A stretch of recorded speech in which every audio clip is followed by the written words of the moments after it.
Moby Dick, or, The Whale. By Herman Melville. Chapter 54. The Town Ho's Story.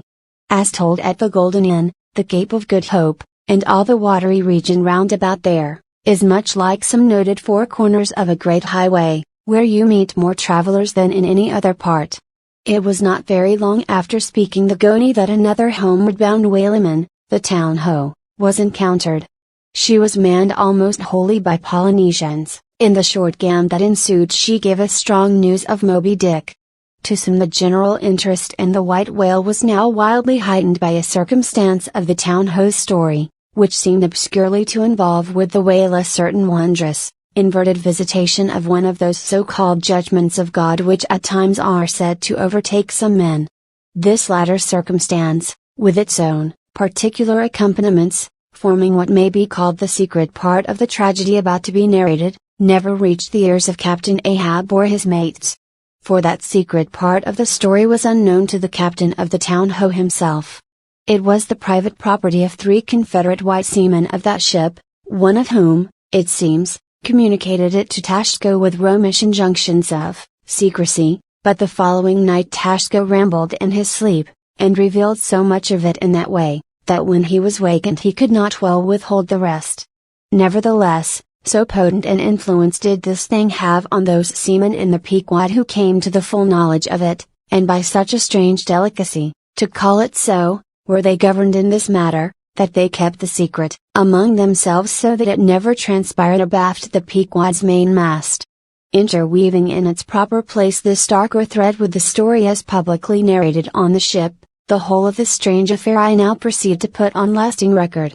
The ancient whale cry upon first sighting a whale from the masthead, still used by whalemen in hunting the famous Galapagos terrapin. For my humor's sake, I shall preserve the style in which I once narrated it at Lima, to a lounging circle of my Spanish friends, one Saint's Eve, smoking upon the thick gilt-tiled piazza of the Golden Inn.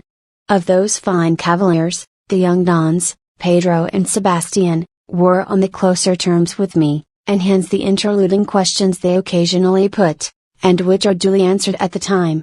Some 2 years prior to my first learning the events which I am about rehearsing to you, gentlemen, the Town Ho, sperm whaler of Nantucket, was cruising in your Pacific here, not very many days' sail eastward from the eaves of this good Golden Inn. She was somewhere to the northward of the line. One morning upon handling the pumps, according to daily usage, it was observed that she made more water in her hold than common. They supposed a swordfish had stabbed her, gentlemen. But the captain, having some unusual reason for believing that rare good luck awaited him in those latitudes, and therefore being very averse to quit them, and the leak not being then considered at all dangerous, though, indeed, they could not find it after searching the hold as low down as was possible in rather heavy weather, the ship still continued her cruisings, the mariners working at the pumps at wide and easy intervals, but no good luck came. More days went by, and not only was the leak yet undiscovered, but it sensibly increased. So much so, that now taking some alarm, the captain, making all sail, stood away for the nearest harbor among the islands, there to have his hull hove out and repaired. Though no small passage was before her, yet, if the commonest chance favored, he did not at all fear that his ship would founder by the way, because his pumps were of the best, and being periodically relieved at them, those 36 men of his could easily keep the ship free, never mind if the leak should double on her. In truth, well nigh the whole of this passage being attended by very prosperous breezes, the Town Ho had all but certainly arrived in perfect safety at her port without the occurrence of the least fatality, had it not been for the brutal overbearing of Radney, the mate, a vineyarder, and the bitterly provoked vengeance of Steelkilt, a lakeman and desperado from Buffalo. Lakeman! Buffalo. Pray, what is a lakeman, and where is Buffalo? Said Don Sebastian, rising, in his swinging mat of grass. On the eastern shore of our Lake Erie, Don, but, I crave your courtesy may be, you shall soon hear further of all that. Now, gentlemen, in square sail brigs and 3-masted ships, well nigh as large and stout as any that ever sailed out of your old Callao to far Manila, this lakeman, in the landlocked heart of our America, had yet been nurtured by all those agrarian freebooting impressions popularly connected with the open ocean. For in their interflowing aggregate, those grand freshwater seas of ours, Erie, and Ontario, and Huron, and Superior, and Michigan, possess an ocean-like expansiveness, with many of the ocean's noblest traits, with many of its rimmed varieties of races and of climes.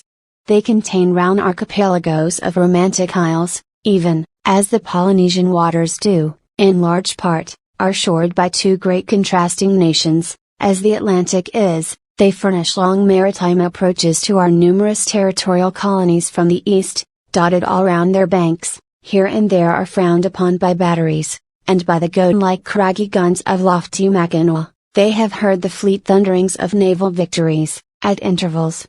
They yield their beaches to wild barbarians, whose red-painted faces flash from out their peltry wigwams, for leagues and leagues are flanked by ancient and unentered forests, where the gaunt pines stand like serried lines of kings and Gothic genealogies, those same woods harboring wild Afric beasts of prey, and silken creatures whose exported furs give robes to Tartar emperors. They mirror the paved capitals of Buffalo and Cleveland, as well as Winnebago villages. They float alike the full-rigged merchant ship, the armed cruiser of the state, the steamer, and the beach canoe. They are swept by borean and dismasting blasts as direful as any that lash the salted wave. They know what shipwrecks are, for out of sight of land, however inland, they have drowned full many a midnight ship with all its shrieking crew.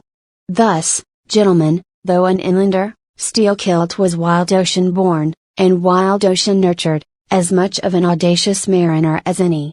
And for Radney, though in his infancy he may have laid him down on the lone Nantucket beach, to nurse at his maternal sea, though in after life he had long followed our austere Atlantic and your contemplative Pacific, yet was he quite as vengeful and full of social quarrel as the backwoods seaman, fresh from the latitudes of buckhorn-handled bowie knives. Yet was this Nantucketer a man with some good-hearted traits, and this lake man, a mariner, who though a sort of devil indeed, might yet by inflexible firmness, only tempered by that common decency of human recognition which is the meanest slave's right, thus treated, this Steelkilt had long been retained harmless and docile. At all events, he had proved so thus far, but Radney was doomed and made mad, and Steelkilt, but, gentlemen, you shall hear. It was not more than a day or two at the furthest after pointing her prow for her island haven, that the town hose leak seemed again increasing, but only so as to require an hour or more at the pumps every day. You must know that in a settled and civilized ocean like our Atlantic, for example, some skippers think little of pumping their whole way across it, though of a still, sleepy night, should the officer of the deck happen to forget his duty in that respect, the probability would be that he and his shipmates would never again remember it, on account of all hands gently subsiding to the bottom. Nor in the solitary and savage seas far from you to the westward, gentlemen, is it altogether unusual for ships to keep clinging at their pump handles in full course even for a voyage of considerable length, that is, if it lie along a tolerably accessible coast, or if any other reasonable retreat is afforded them. It is only when a leaky vessel is in some very out of the way part of those waters, some really landless latitude, that her captain begins to feel a little anxious. Much this way had it been with the town hoe, so when her leak was found gaining once more, there was in truth some small concern manifested by several of her company, especially by Radney the mate. He commanded the upper sails to be well hoisted, sheeted home anew, and every way expanded to the breeze. Now this Radney, I suppose, was as little of a coward, and as little inclined to any sort of nervous apprehensiveness touching his own person as any fearless, unthinking creature on land or on sea that you can conveniently imagine, gentlemen. Therefore when he betrayed this solicitude about the safety of the ship, some of the seamen declared that it was only on account of his being a part owner in her. So when they were working that evening at the pumps, there was on this head no small gamesomeness slyly going on among them, as they stood with their feet continually overflowed by the rippling clear water, clear as any mountain spring, gentlemen, that bubbling from the pumps ran across the deck, and poured itself out in steady spouts at the lee scupper holes. Now, as you well know, It is not seldom the case in this conventional world of ours, watery or otherwise, that when a person placed in command over his fellow men finds one of them to be very significantly his superior in general pride of manhood, straightway against that man he conceives an unconquerable dislike and bitterness, and if he have a chance he will pull down and pulverize that subaltern's tower, and make a little heap of dust of it. Be this conceit of mine as it may, gentlemen, at all events Steelkilt was a tall and noble animal with a head like a Roman, and a flowing golden beard like the tasseled housings of your last viceroy's snorting charger, and a brain, and a heart, and a soul in him, gentlemen, which had made Steelkilt Charlemagne, had he been born son to Charlemagne's father. But Radney, the mate, was ugly as a mule, yet as hardy, as stubborn, as malicious. He did not love Steelkilt, and Steelkilt knew it. Espying the mate drawing near as he was toiling at the pump with the rest, the lakeman affected not to notice him, but unawed, went on with his gay banterings. "Aye, my merry lads, it's a lively leak this, hold a cannikin, one of ye, and let's have a taste. By the Lord, it's worth bottling. I tell ye, what, men, old Rad's investment must go for it. He had best cut away his part of the hull and tow it home. The fact is, boys, that swordfish only began the job. He's come back again with a gang of ship carpenters, sawfish, and filefish, and what not, and the whole posse of 'em are now hard at work cutting and slashing at the bottom, making improvements, I suppose. If old Rad were here now, I'd tell him to jump overboard and scatter 'em. They're playing the devil with his estate, I can tell him. But he's a simple old soul comrade, and a beauty too. Boys, they say the rest of his property is invested in looking glasses. I wonder if he'd give a poor devil like me the model of his nose. Damn your eyes! What's that pump stopping for?" roared Radney, pretending not to have heard the sailors talk. "Thunder away at it." Aye, sir," said Steelkilt, merry as a cricket. "Lively, boys, lively, now." And with that the pump clanged like 50 fire engines. The men tossed their hats off to it, and ere long that peculiar gasping of the lungs was heard which denotes the fullest tension of life's utmost energies. Quitting the pump at last, with the rest of his band, the lakeman went forward all panting, and sat himself down on the windlass, his face fiery red, his eyes bloodshot, and wiping the profuse sweat from his brow. Now what cozening fiend it was, gentlemen, that possessed Radney to meddle with such a man in that corporeally exasperated state, I know not, but so it happened. Intolerably striding along the deck, the mate commanded him to get a broom and sweep down the planks, and also a shovel, and remove some offensive matters consequent upon allowing a pig to run at large. Now, gentlemen, sweeping a ship's deck at sea is a piece of household work which in all times but raging gales is regularly attended to every evening. It has been known to be done in the case of ships actually foundering at the time. Such, gentlemen, is the inflexibility of sea usages and the instinctive love of neatness in seamen, some of whom would not willingly drown without first washing their faces. But in all vessels this broom business is the prescriptive province of the boys, if boys there be aboard. Besides, it was the stronger men in the town ho that had been divided into gangs, taking turns at the pumps, and being the most athletic seaman of them all, Steelkilt had been regularly assigned captain of one of the gangs. Consequently he should have been freed from any trivial business not connected with truly nautical duties, such being the case with his comrades. I mention all these particulars so that you may understand exactly how this affair stood between the two men. But there was more than this. The order about the shovel was almost as plainly meant to sting, and insult Steelkilt, as though Radney had spat in his face. Any man who has gone sailor in a whale ship will understand this, and all this and doubtless much more, the lakeman fully comprehended when the mate uttered his command. But as he sat still for a moment, and as he steadfastly looked into the mate's malignant eye and perceived the stacks of powder casks heaped up in him in the slow match, silently burning along towards them, as he instinctively saw all this, that strange forbearance and unwillingness to stir up the deeper passionateness in any already ireful being, a repugnance most felt, when felt at all, by really valiant men even when aggrieved, this nameless phantom feeling, gentlemen, stole over Steelkilt. Therefore, in his ordinary tone, only a little broken by the bodily exhaustion he was temporarily in, he answered him saying that sweeping the deck was not his business, and he would not do it. And then, without at all alluding to the shovel, he pointed to 3 lads as the customary sweepers, who, not being billeted at the pumps, had done little or nothing all day. To this, Radney replied with an oath, in a most domineering and outrageous manner, unconditionally reiterating his command, meanwhile advancing upon the still-seated lakeman, with an uplifted Cooper's club hammer which he had snatched from a cask nearby. Heated and irritated as he was by his spasmodic toil at the pumps, for all his first nameless feeling of forbearance, the sweating Steelkilt could but ill brook this bearing in the mate, but somehow still smothering the conflagration within him, without speaking he remained doggedly rooted to his seat, till at last the incensed Radney shook the hammer within a few inches of his face, furiously commanding him to do his bidding. Steelkilt rose, and slowly retreating round the windlass, steadily followed by the mate with his menacing hammer, deliberately repeated his intention not to obey.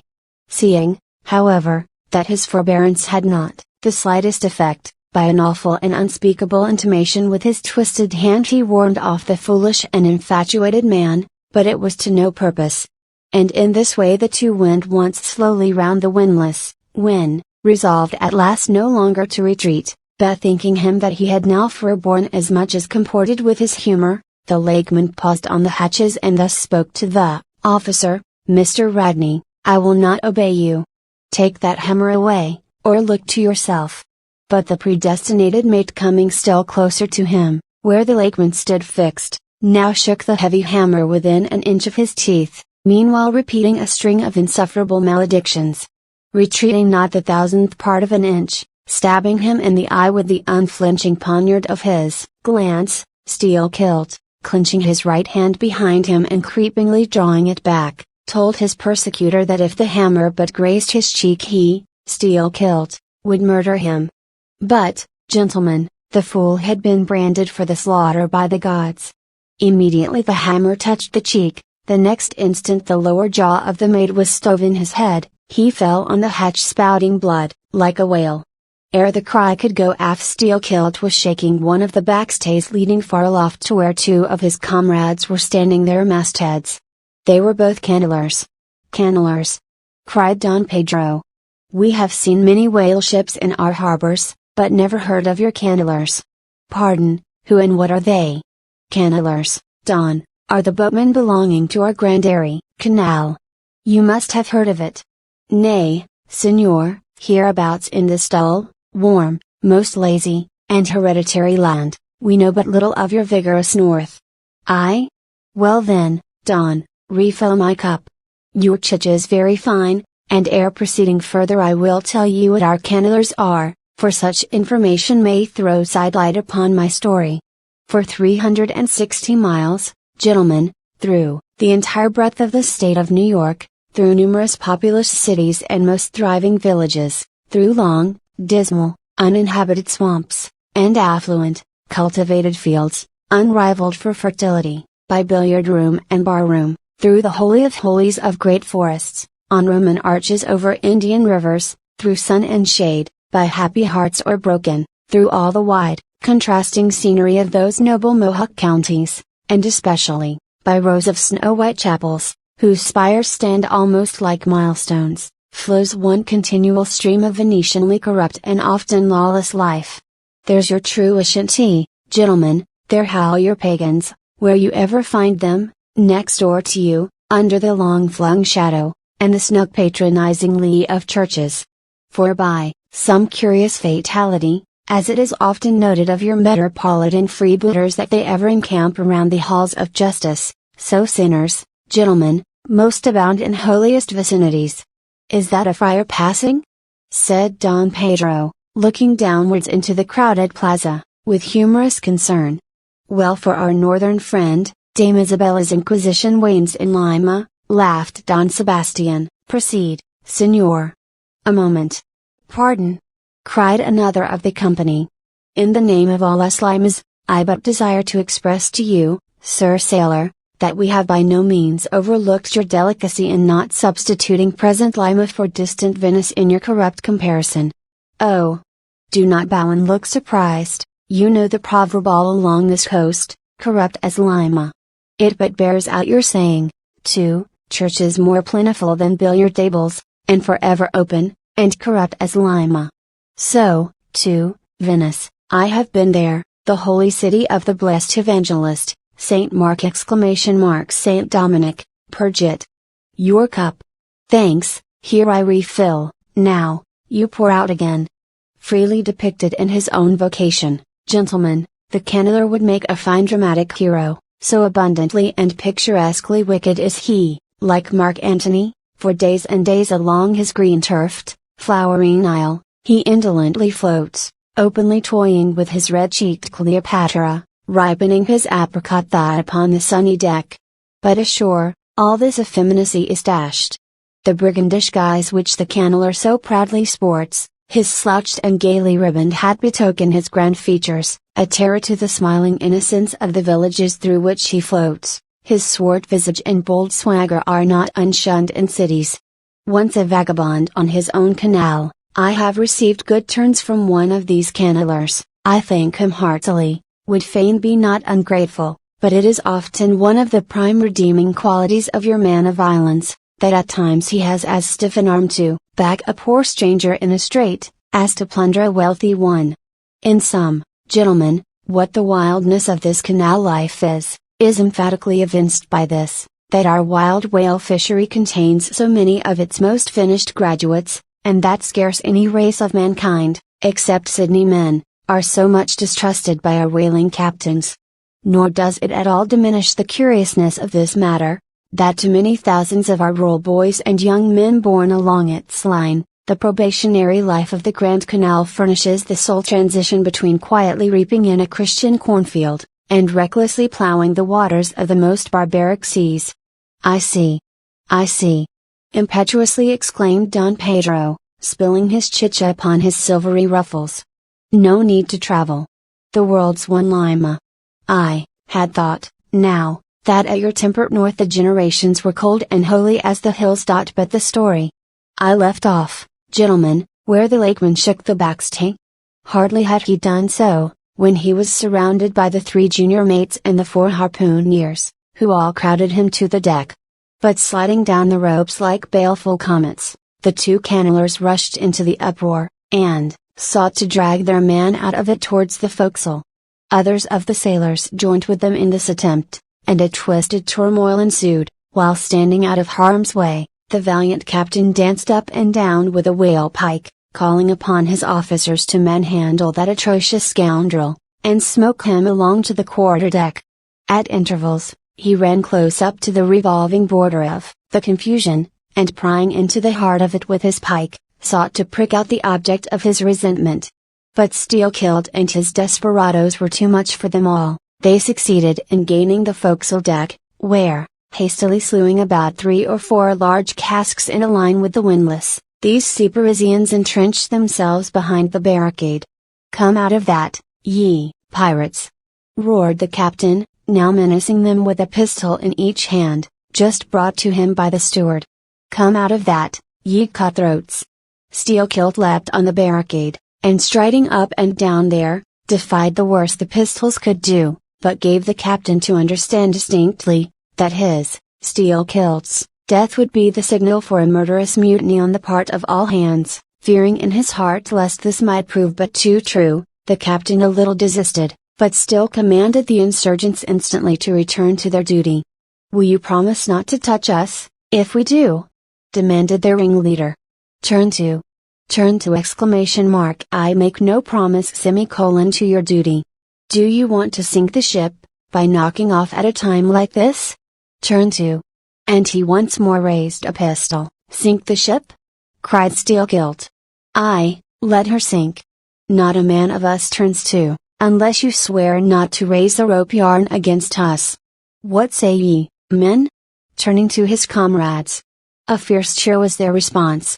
The lakeman now patrolled the barricade, all the while keeping his eye on the captain, and jerking out such sentences as these: "It's not our fault, we didn't want it, I told him to take his hammer away, it was boy's business, he might have known me before this, I told him not to prick the buffalo, I believe I have broken a finger here against his cursed jaw, ain't those mincing knives down in the forecastle there, men? Look to those handspikes, my hearties.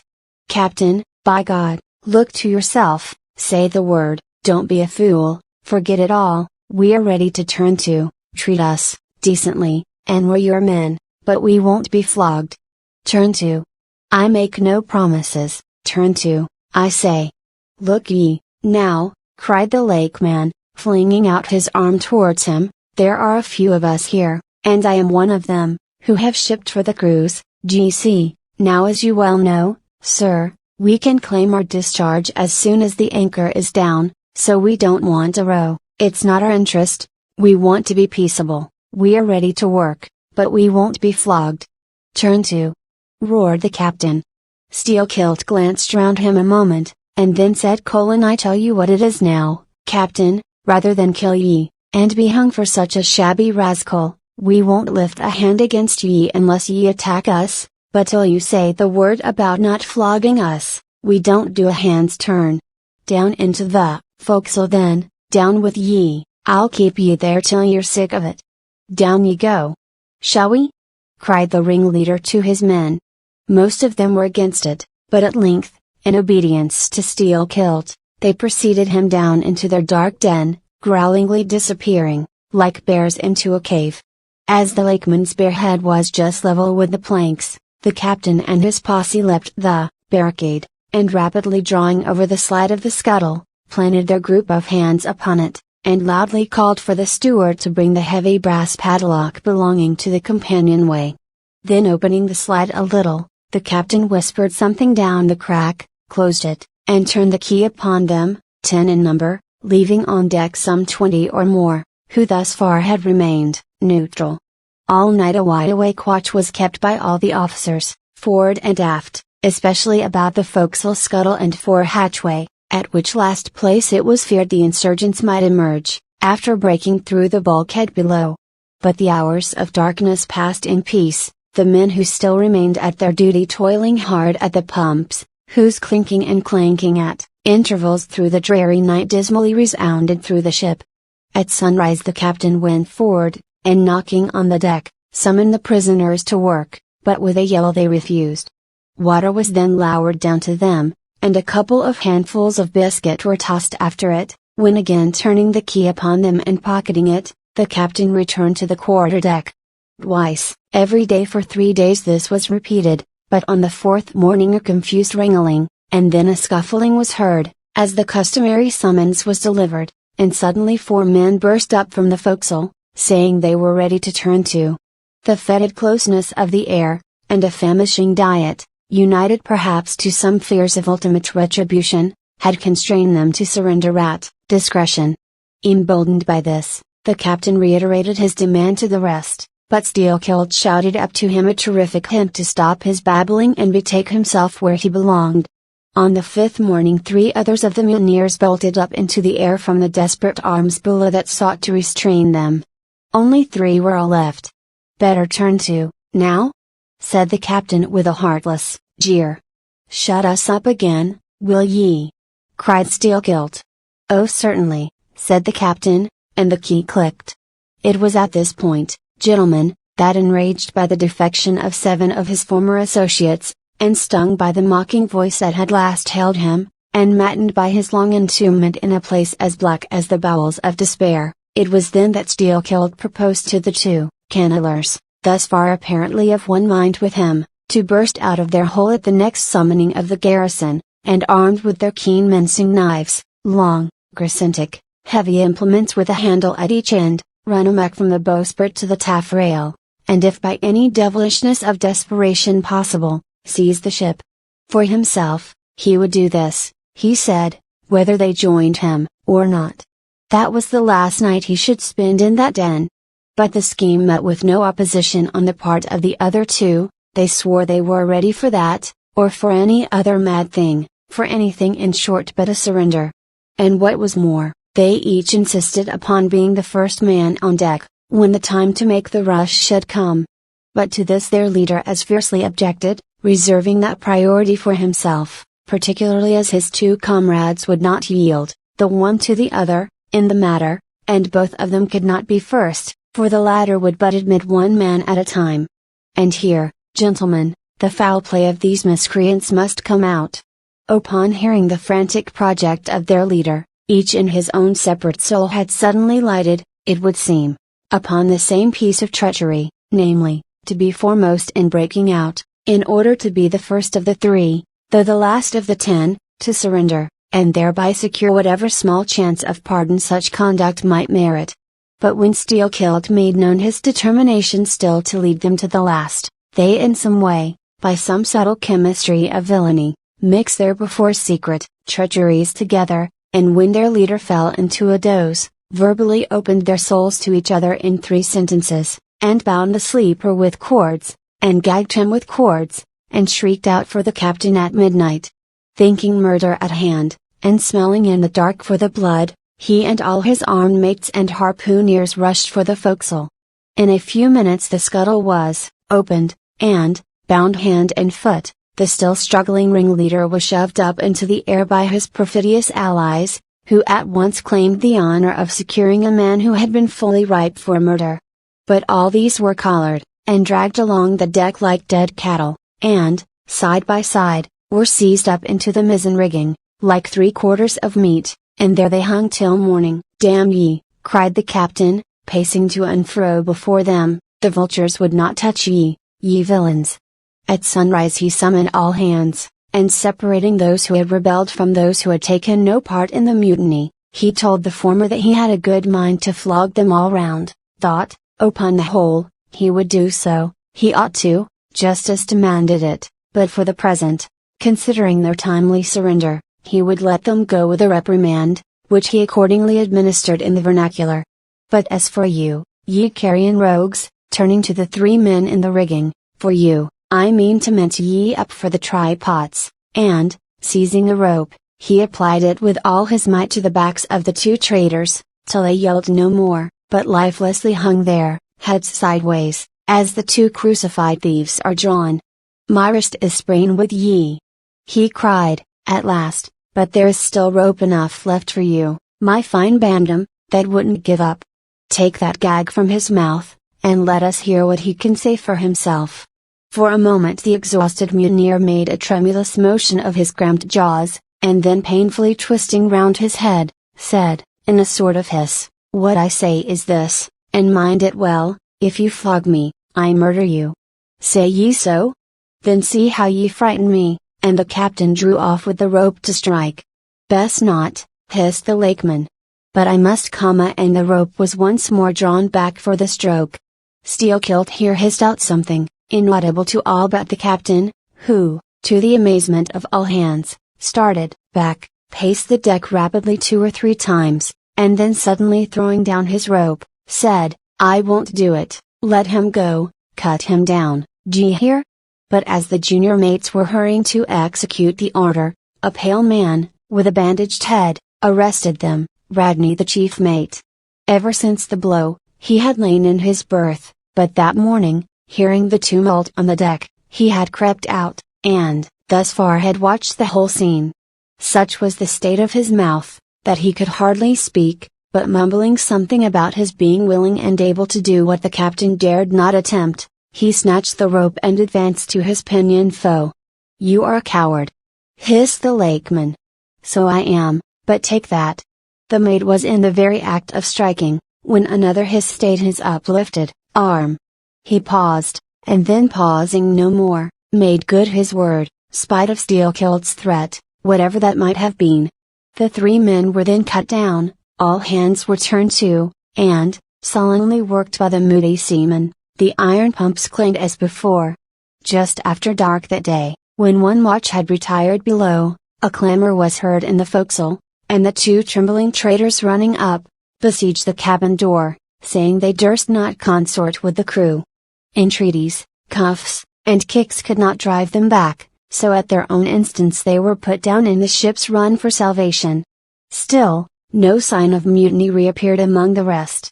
On the contrary, it seemed, that mainly at Steelkilt's instigation, they had resolved to maintain the strictest peacefulness, obey all orders to the last, and, when the ship reached port, desert her in a body. But in order to ensure the speediest end to the voyage, they all agreed to another thing, namely, not to sing out for whales, in case any should be discovered. For, spite of her leak, and spite of all her other perils, the town ho still maintained her mastheads, and her captain was just as willing to lower for a fish that moment, as, on the day his craft first struck the cruising ground, and Radney the mate was quite as ready to change his berth for a boat, and with his bandaged mouth seek to gag in death the vital jaw of the whale. But though the lakeman had induced the seamen to adopt this sort of passiveness in their conduct, he kept his own counsel, at least till all was over, concerning his own proper and private revenge upon the man who had stung him in the ventricles of his heart. He was in Radney the chief mate's watch, and as if the infatuated man sought to run more than halfway to meet his doom, after the scene at the rigging, he insisted, against the express counsel of the captain, upon resuming the head of his watch at night. Upon this, and one or two other circumstances, Steelkilt systematically built the plan of his revenge. During the night, Radney had an unseamanlike way of sitting on the bulwarks of the quarter-deck, and leaning his arm upon the gunwale of the boat which was hoisted up there, a little above the ship's side. In this attitude, it was well known, he sometimes dozed. There was a considerable vacancy between the boat and the ship, and down between this was the sea. Steelkilt calculated his time, and found that his next trick at the helm would come round at 2 o'clock, in the morning of the third day from that in which he had been betrayed. At his leisure, he employed the interval in braiding something very carefully in his watches below. "What are you making there?" said a shipmate. "What do you think? What does it look like?" "Like a lanyard for your bag, but it's an odd one, seems to me." "Yes, rather oddish," said the lakeman, holding it at arm's length before him, "but I think it will answer." "Shipmate, I haven't enough twine, have you any?" But there was none in the forecastle. "Then I must get some from old Rad," and he rose to go aft. "You don't mean to go a-begging to him?" said a sailor. "Why not? Do you think he won't do me a turn, when it's to help himself in the end, shipmate?" And going to the mate, he looked at him quietly, and asked him for some twine to mend his hammock. It was given him, neither twine nor lanyard were seen again, but the next night an iron ball, closely netted, partly rolled from the pocket of the lakeman's monkey jacket, as he was tucking the coat into his hammock for a pillow. 24 hours after, his trick at the silent helm, night to the man who was apt to doze over the grave always ready dug to the seaman's hand, that fatal hour was then to come, and in the foreordaining soul of Steelkilt, the mate was already stark and stretched as a corpse, with his forehead crushed in. But, gentlemen, a fool saved the would-be murderer from the bloody deed he had planned. Yet complete revenge he had, and, without being the avenger. For by a mysterious fatality, heaven itself seemed to step in to take out of his hands into its own the damning thing he would have done. It was just between daybreak and sunrise of the morning of the second day, when they were washing down the decks, that a stupid Tenerife man, drawing water in the main chains, all at once shouted out, "There she rolls! There she rolls! Jesu, what a whale!" It was Moby Dick. "Moby Dick!" cried Don Sebastian, Saint Dominic. "Sir Sailor, but do whales have christenings? Whom call you Moby Dick?" "A very white, and famous, and most deadly immortal monster, Don, but that would be too long a story." "How? How?" cried all the young Spaniards, crowding. "Nay, Dons, nay, nay. I cannot rehearse that now. Let me get more into the air, sirs." "The chicha! The chicha!" cried Don Pedro, our vigorous friend looks faint. Fill up his empty glass. "No need, gentlemen, one moment, and I proceed. Now, gentlemen," so suddenly perceiving the snowy whale within 50 yards of the ship, forgetful of the compact among the crew, in the excitement of the moment, the Tenerife man had instinctively and involuntarily lifted his voice for the monster, though for some little time past it had been plainly beheld from the 3 sullen mastheads. All was now a frenzy. "The white whale! The white whale!" was the cry from captain, mates, and harpooneers, who, undeterred by fearful rumors, were all anxious to capture so famous and precious a fish, while the dogged crew eyed askance, and with curses, the appalling beauty of the vast milky mass, that lit up by a horizontal spangling sun, shifted and glistened like a living opal in the blue morning sea. Gentlemen, a strange fatality pervades the whole career of these events, as if verily mapped out before the world itself was charted. The mutineer was the bowsman of the mate, and when fast to a fish, it was his duty to sit next him, while Radney stood up with his lance in the prow, and haul in or slacken the line, at the word of command. Moreover, when the 4 boats were lowered, the mates got the start, and none howled more fiercely with delight than did Steelkilt, as he strained at his oar. After a stiff pull, their harpooner got fast, and, spear in hand, Radney sprang to the bow. He was always a furious man, it seems, in a boat. And now his bandaged cry was, to beach him on the whale's topmost back. Nothing loath, his bowsman hauled him up and up, through a blinding foam that blent 2 whitenesses together, till of a sudden the boat struck as against a sunken ledge, and keeling over, spilled out the standing mate. That instant, as he fell on the whale's slippery back, the boat righted, and was dashed aside by the swell, while Radney was tossed over, into the sea, on the other flank of the whale. He struck out through the spray, and, for an instant, was dimly seen through that veil, wildly seeking to remove himself from the eye of Moby Dick. But the whale rushed round in a sudden maelstrom, seized the swimmer between his jaws, and rearing high up with him, plunged headlong again, and went down.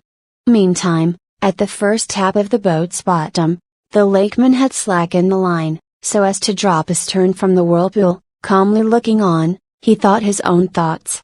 But a sudden, terrific, downward jerking of the boat, quickly brought his knife to the line. He cut it, and the whale was free. But, at some distance, Moby Dick rose again, with some tatters of Radney's red woolen shirt, caught in the teeth that had destroyed him. All 4 boats gave chase again, but the whale eluded them, and finally wholly disappeared. In good time, the town-ho reached her port, a savage, solitary place where no civilized creature resided. There, headed by the lakeman, all but 5 or 6 of the foremost men deliberately deserted among the bombs, eventually, as it turned out, seizing a large double-war canoe of the savages, and setting sail for some other harbor. The ship's company being reduced to but a handful, the captain called upon the islanders to assist him in the laborious business of heaving down the ship to stop the leak. But to such unresting vigilance over their dangerous allies was this small band of whites necessitated, both by night and by day, and so extreme was the hard work they underwent, that upon the vessel, being ready again for sea, they were in such a weakened condition that the captain durst not put off with them in so heavy a vessel.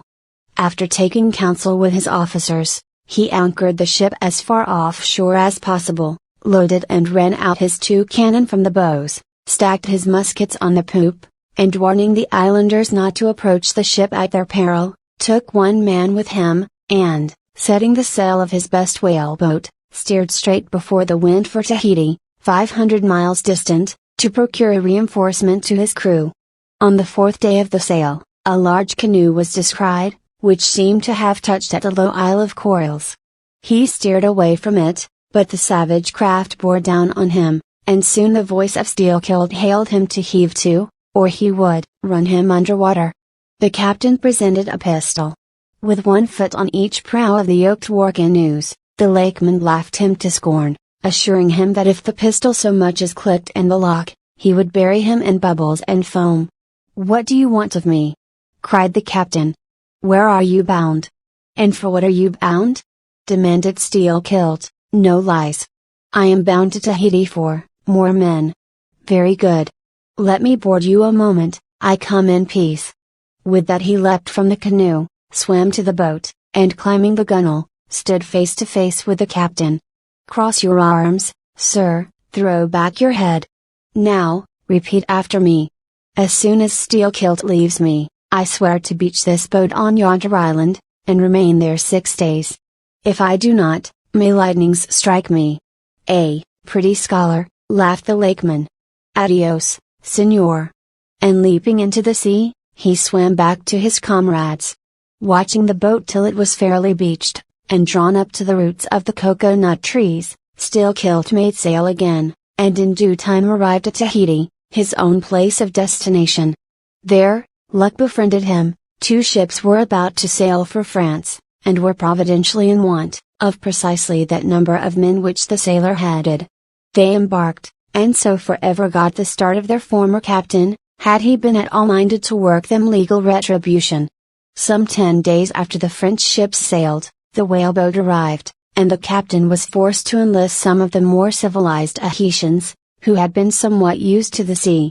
Chartering a small native schooner, he returned with them to his vessel, and finding all right there, again resumed his cruisings. Where Steelkilt now is, gentlemen, none know, but upon the island of Nantucket, the widow of Radney still turns to the sea which refuses to give up its dead, still in dreams sees the awful white whale that destroyed him. Are you through? Said Don Sebastian, quietly. I am, Don. Then I entreat you, tell me if to the best of your own convictions, this your story is in substance really true? It is so passing wonderful. Did you get it from an unquestionable source? Bear with me if I seem to press. Also bear with all of us, Sir Sailor, for we all join in Don Sebastian's suit, cried the company, with exceeding interest.